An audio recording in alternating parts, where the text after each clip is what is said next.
Ciertamente es viva la palabra de Dios, y eficaz y más cortante que espada alguna de dos filos. Penetra hasta las fronteras entre el alma y el espíritu, hasta las junturas y médulas, y escruta los sentimientos y pensamientos del corazón. No hay para ella criatura invisible. Todo está desnudo y patente a los ojos de aquel a quien hemos de dar cuenta. Teniendo pues tal sumo sacerdote que penetró los cielos, Jesús, el Hijo de Dios, mantengamos firmes la fe que profesamos, pues no tenemos un sumo sacerdote que no pueda compadecerse de nuestras flaquezas, sino probado en todo igual que nosotros, excepto en el pecado. Acerquémonos, por tanto, confiadamente al trono de gracia, a fin de alcanzar misericordia y hallar gracia para ser socorridos en el tiempo oportuno. En primer lugar, se nos dice algo importantísimo para nuestra vida, y es la riqueza, el poder, el tesoro de la palabra de Dios. Dice, ciertamente es viva la palabra de Dios. La palabra de Dios no es una letra muerta como cualquier escrito humano, sino que tiene la vida del Espíritu. Recordemos que la palabra de Dios se llama así porque el autor principal de esa palabra es el Espíritu Santo.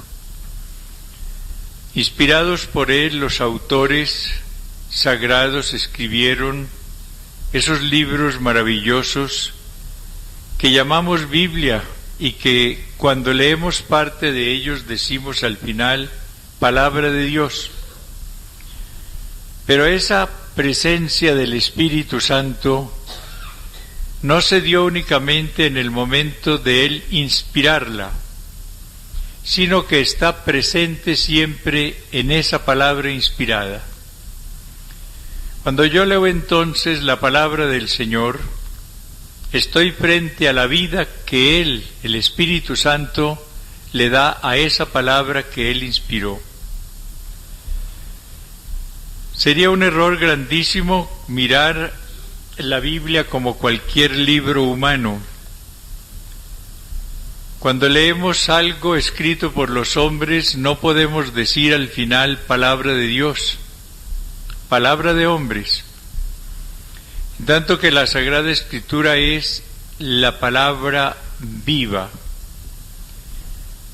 Nos comunica vida en la medida en que nosotros la apreciamos, en la medida en que queremos dejarnos interpelar por ella, en la medida en que queremos que ella penetre con toda su fuerza en nuestro interior para descubrir toda nuestra profunda realidad. Por eso dice que es eficaz y más cortante que espada de dos filos, que llega hasta lo más profundo del ser. La eficacia de esta palabra del Señor la vamos experimentando cuando la leemos con un deseo de cambio, cuando deseamos que esta palabra del Señor verdaderamente penetre en nuestra realidad, nos la muestre y nos indique las exigencias que ella encierra.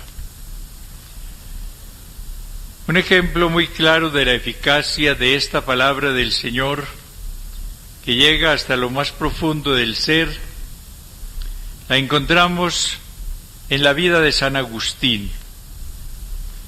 San Agustín había leído muchas veces la palabra de Dios, pero terminó despreciándola antes de su conversión, porque la encontró literariamente pobre frente, por ejemplo, a la retórica de un Cicerón. San Agustín era un retórico, una materia muy importante en esa época, y él leía los grandes clásicos latinos y vivía lleno de admiración especialmente por Cicerón. Frente a esa elocuencia humana, la palabra del Señor no le decía mucho, y por eso la dejó a un lado. Siguió en esa lucha entre el bien y el mal. Estaba siempre todavía dominado por sus pasiones, tenía todavía una amante, y un día oyó un canto de un niño que decía: tome o toma y lee. Abrió los ojos y vio que sobre su escritorio tenía la carta de San Pablo a los romanos. Abrió y encontró estas palabras del capítulo 13, versículos 11 y siguientes. Y esto teniendo en cuenta el momento en que vivimos, porque es ya hora de levantarnos del sueño, que la salvación está más cerca de nosotros que cuando abrazamos la fe. La noche está avanzada, el día se avecina. Despojémonos, pues, de las obras de las tinieblas y revistámonos de las armas de la luz. Como en pleno día procedamos con decoro, nada de comilonas y borracheras, nada de lujurias y desenfrenos, nada de rivalidades y envidias. Revestíos más bien del Señor Jesucristo y no os preocupéis de la carne para satisfacer sus concupiscencias. Estas palabras penetraron en él como esa espada de que acaba de hablarnos la carta a los Hebreos. De allí salió un hombre distinto, resuelto a dejar todo aquello que era noche, todo aquello que era pecado, todo aquello que era vicio. Tomó la decisión ese día de retornar a África. Dejó la mala compañía, dejó la vida de pecado, se entregó totalmente al Señor y llegó a ser el santo admirable que conocemos y que admiramos. Este es un ejemplo clarísimo entre tantos otros de esas palabras que acabamos de oír. Ciertamente es viva la palabra de Dios y eficaz y más cortante que espada de dos filos. Si nosotros amásemos la palabra del Señor, la leeríamos con profundo respeto y deseo de iluminación. Procuraríamos después acomodar nuestra vida a las exigencias de esa palabra divina y tendríamos el gran acervo para comunicar a los demás en los momentos de evangelización, sea que hablemos con una persona individualmente, sea que le escribamos, sea que hagamos una exposición, etc. Lo que necesitamos es recibir ante todo del Espíritu Santo la gracia de amar esa palabra divina que Él inspiró, la gracia de tener hambre de esa palabra de Dios. En el profeta Amós, en el capítulo 8, versículo 11 y siguientes, leemos: He aquí que vienen días, oráculo del Señor Yahvé, en que yo mandaré hambre a la tierra, mas no hambre de pan ni sed de agua, sino de oír la palabra de Yahvé. Entonces vagarán de mar a mar, de norte a levante, andarán errantes en busca de la palabra de Yahvé. Este hecho lo estamos palpando actualmente en todas partes. El Señor está mandando a la Iglesia hambre de su palabra, hambre de oír y sed de oír su palabra divina. Ustedes ven cómo hay muchos jóvenes, muchos campesinos, muchos profesionales, hablando de los laicos, y muchas religiosas y sacerdotes que están ansiosos de conocer la palabra del Señor, que la están leyendo con verdadera hambre espiritual, no con curiosidad para ver qué hay allí, sino con el deseo de recibir el mensaje del Señor, el deseo de recibir la vida de esa palabra viva, con el deseo de recibir la acción de esa palabra eficaz. El apóstol San Pablo le escribe a su discípulo Timoteo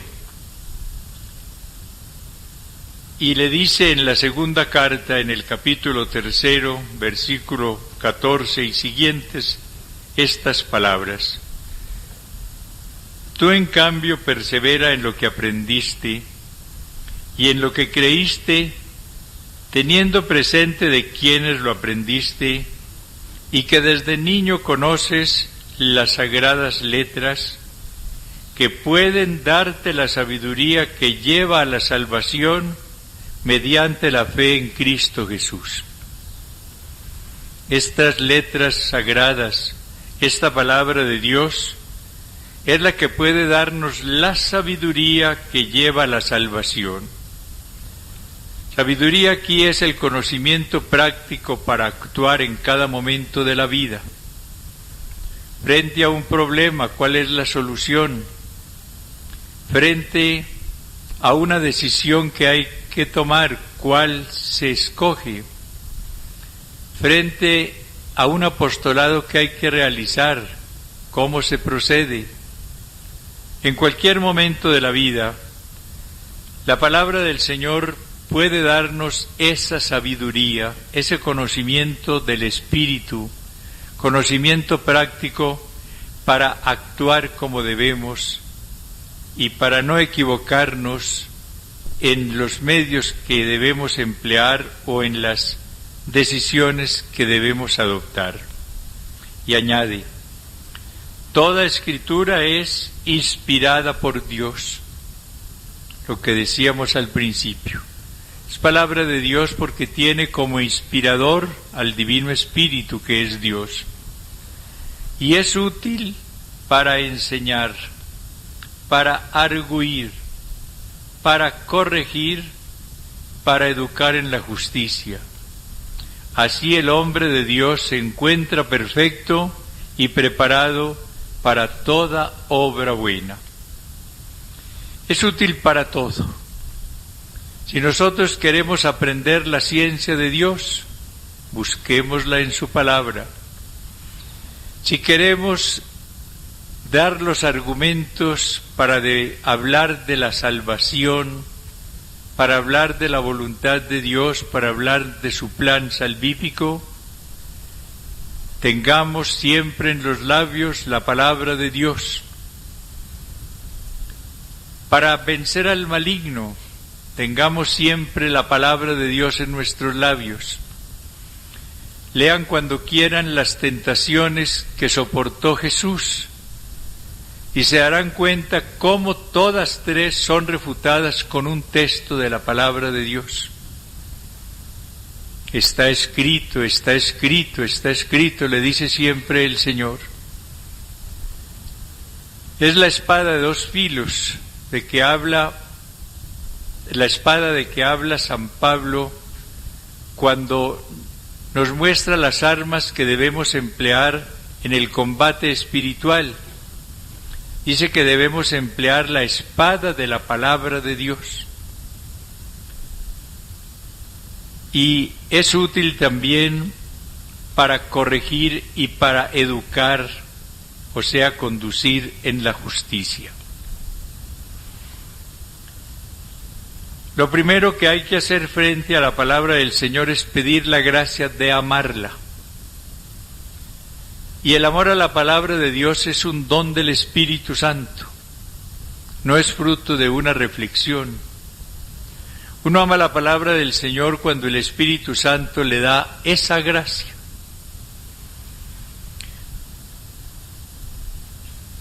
No olviden que hay 4 manifestaciones de la presencia del Espíritu Santo en una vida.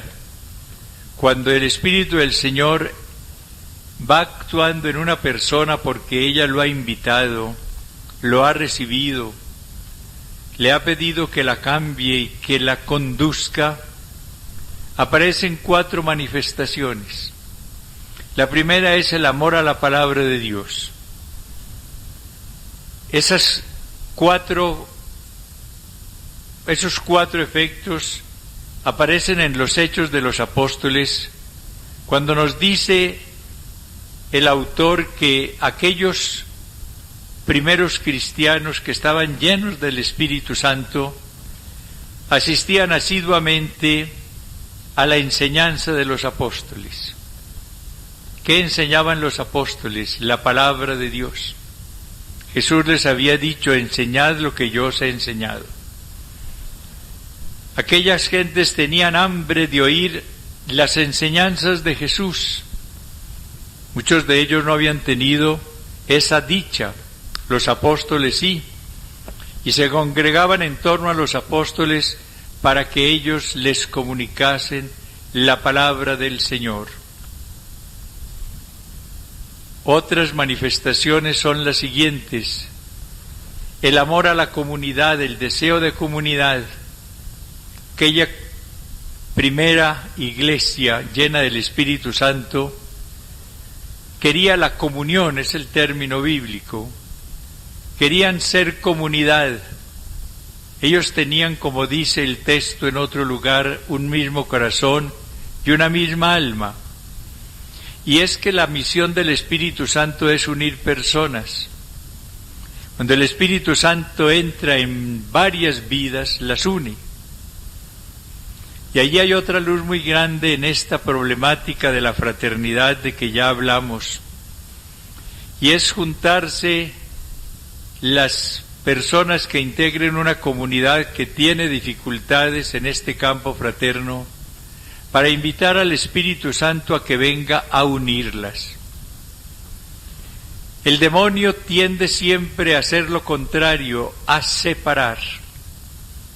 Cuando ustedes se encuentren en una comunidad un espíritu de rechazo, de envidia, de insultos, de destrucción de unidad, detecten la presencia del maligno.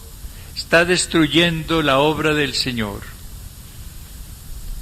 En cambio, cuando el Espíritu del Señor es invitado por estas personas, Él las va uniendo. Así como une al Padre y al Verbo en la Trinidad, como une a Jesús con cada una de las personas que integramos su cuerpo místico, así une entre sí a las personas que integran esa iglesia del Señor. La tercera manifestación de esa presencia del Divino Espíritu es el amor a la Eucaristía. Aquellos cristianos asistían asiduamente a la fracción del pan, el término bíblico para hablarnos de Eucaristía. El Espíritu Santo nos va haciendo descubrir la riqueza de esta presencia real del Señor en su sacramento de amor, y nos va invitando a incorporarnos en la Pascua del Señor. La Eucaristía es la renovación de la Pascua, y nosotros, al celebrar la Eucaristía, debemos insertarnos con Cristo en su Pascua. Pascua es muerte y resurrección. Cuando uno aprecia la Eucaristía, siente la necesidad de inmolarse allí con Cristo, de morir al pecado con Él, para resucitar con Él a una vida de santidad. Y la última manifestación de esta presencia del Espíritu Santo en una vida es el amor a la oración. A las oraciones, dice el texto de los Hechos. Asistían asiduamente a la enseñanza de los apóstoles, a la fracción del pan, a la comunión y a las oraciones. Por eso hay que pedirle al Divino Espíritu estos amores: el amor a su palabra, el amor a la vida de unión, a la verdadera caridad fraterna, el amor a la Eucaristía y el amor a la oración.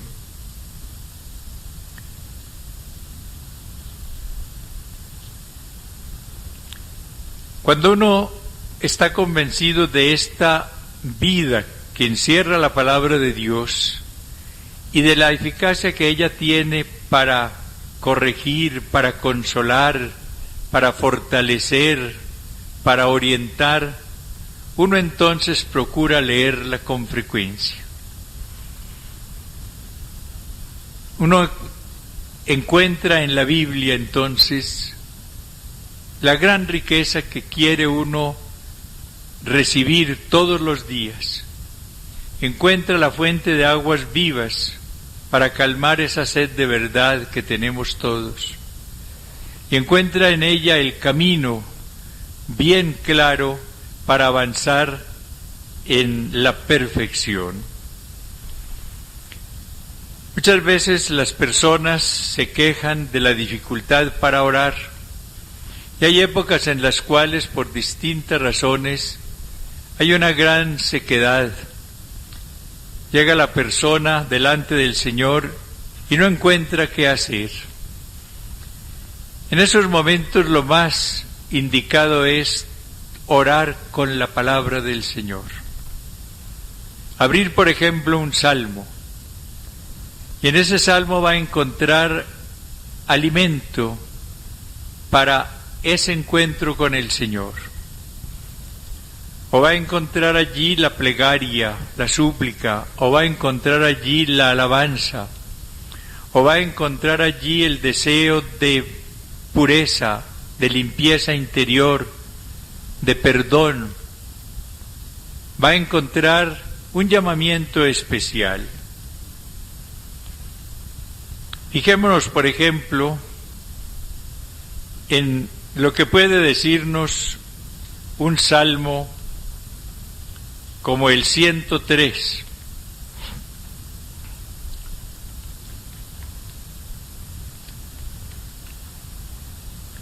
Detengámonos un poquito en este salmo para que veamos cómo podemos orar en uno de esos días difíciles.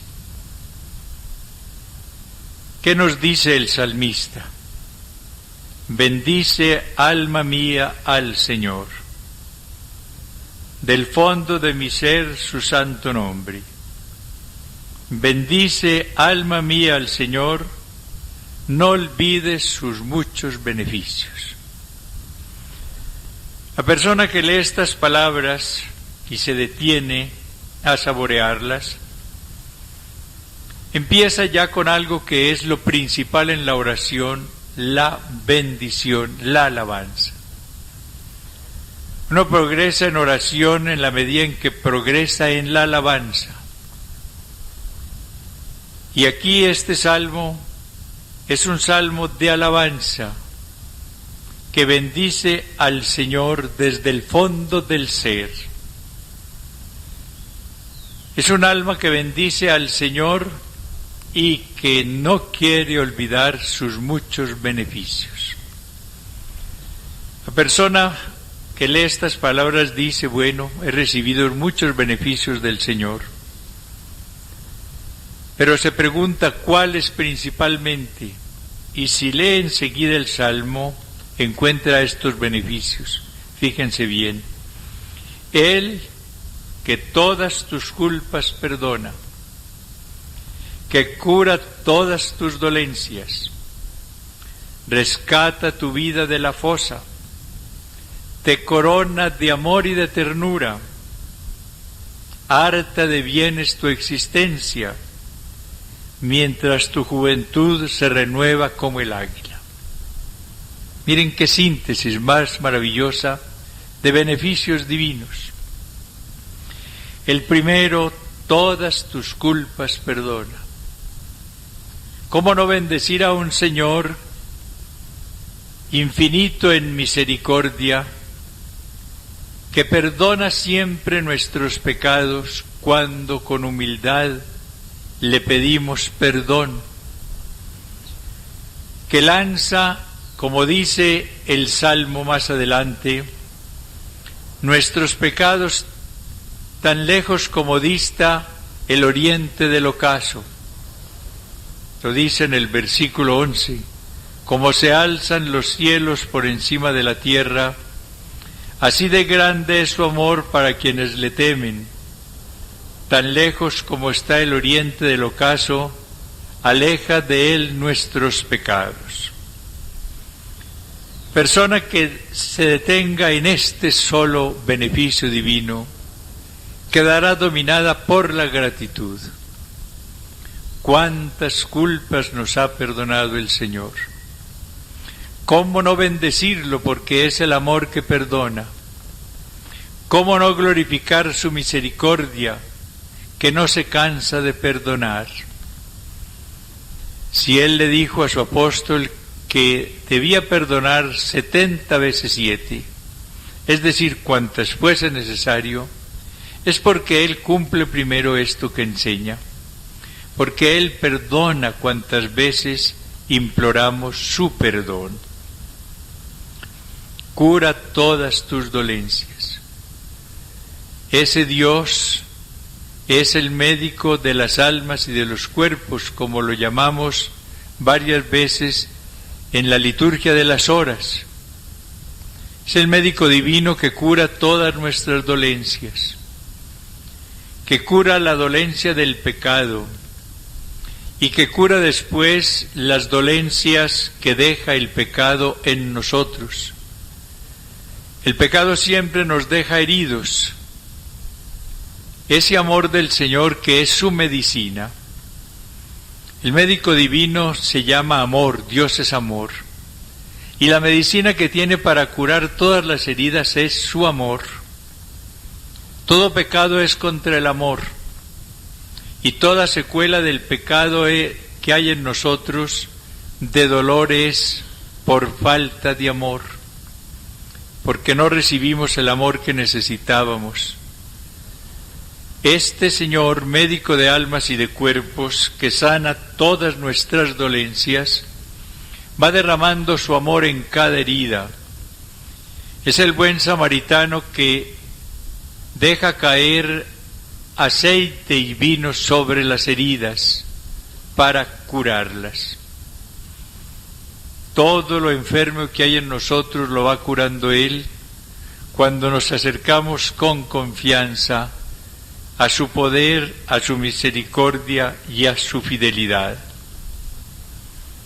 Tercera manifestación de los beneficios divinos: rescata tu vida de la fosa. ¿Cuántas veces nosotros podremos decir: estaba a punto de caer en la fosa de tal pecado, de tal vicio, y Él me libró de caer allí? ¿Cuántas veces también nos ha librado de peligros físicos? ¿No recuerda momentos en que estuvo al borde de la muerte, de un accidente, etcétera? Él nos sacó de la fosa. Rescata tu vida de la fosa. ¿Cuántas personas han estado gravemente enfermas y el Señor les devolvió la salud por uno u otro medio? ¿De cuántos peligros nos ha librado el Señor? ¿Qué sería de nosotros si no nos hubiese llamado? Si hubiésemos quedado en el mundo, ¿en qué estaríamos? En una época tan difícil como esta, Él nos rescató de la fosa. Y algo más maravilloso todavía, te corona de amor y de ternura. Es un texto precioso este. El Señor va poniendo sobre cada uno de nosotros una corona, pero formada, hecha de amor y de ternura. porque el amor del Señor es un amor tierno. Es el amor de un padre que ama con ternura a sus hijos. Así nos corona Él de amor y de ternura, y harta de bienes la existencia. ¿Cuántos bienes de toda índole recibimos nosotros y hemos recibido a lo largo de nuestras vidas? Es muy bueno recorrer uno los beneficios que recibe del Señor, los beneficios que recibió en su hogar, los beneficios en su cuerpo, los beneficios en su alma. En el caso de ustedes, el beneficio de la vocación, el beneficio de la perseverancia, toda la serie de gracias que diariamente se reciben.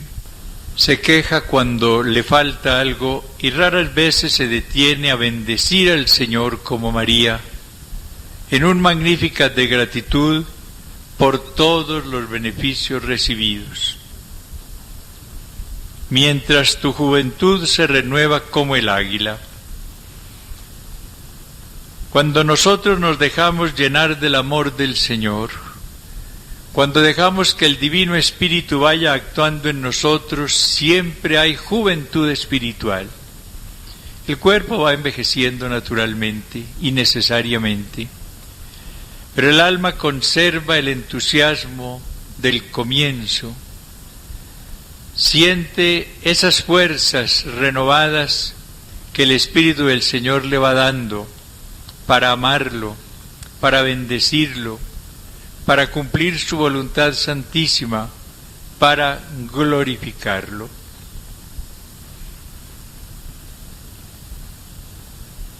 Dice más adelante, imposible detenernos en todo él, cual la ternura de un padre con sus hijos, así de tierno es Yahvé para quienes le temen.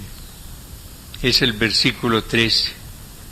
Que Él sabe de qué estamos plasmados, se acuerda de que somos polvo.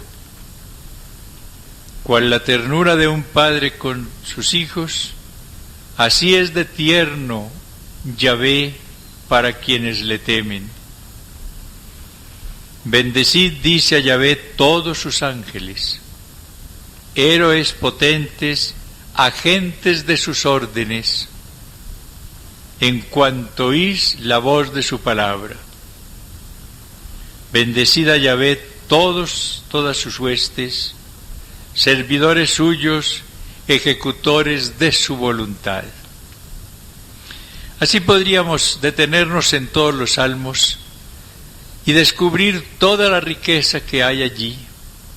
Y díganme qué oración tan hermosa la que uno puede hacer si ese tiempo de encuentro con el Señor lo dedica a saborear el mensaje que le da a través de uno de estos salmos.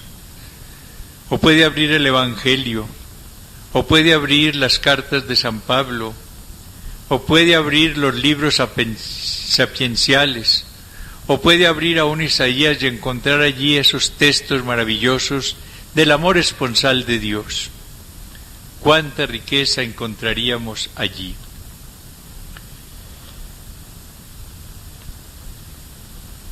Damos un paso muy importante en nuestra vida espiritual y nos hacemos a un arma poderosísima para sostenernos cuando recibimos del Espíritu Santo el amor a su palabra. Cuando Él despierta en nosotros hambre y sed de su palabra. Cuando Él empieza a ser nuestro maestro a través de la palabra que Él ha inspirado. Uno ve en los santos, en un San Francisco, en una Santa Teresita del Niño Jesús, en una Beata Isabel de la Santísima Trinidad, en todos ellos, lo que era la palabra del Señor para su vida espiritual. Las riquezas que encontraron almas que no hicieron estudios de exégesis. San Francisco no los hizo, ni Santa Teresita tampoco, ni Sor Isabel tampoco. Y qué riqueza, por ejemplo, en la doctrina de la infancia espiritual de Santa Teresita, sacada del Evangelio: si no os hiciereis como niños, no entraréis en el reino. Qué riqueza la que encontró Sor Isabel para su vida y para dejar un gran legado a la Iglesia. En esas palabras: no sabéis que sois templos de Dios y que el Espíritu Santo mora en vosotros. Y ella pudo decir al final de su vida: he encontrado el cielo en la tierra, porque el cielo es Dios y Dios mora en mi alma. Cuando comprendí esto, todo quedó iluminado para mí. Y todo el amor a la pobreza de un San Francisco, ¿de dónde lo sacó? Del Evangelio. Por eso la gran norma que él dejó fue el Evangelio, y es la que tenemos que seguir todos, y la que tenemos que profundizar todos, conocer todos de la mejor manera posible. Preguntémonos ahora cuál es nuestra posición frente a esta palabra del Señor. Volvamos a leer ese texto de la carta a los Hebreos y pidamos al Divino Espíritu que nos dé hambre y sed de su palabra divina.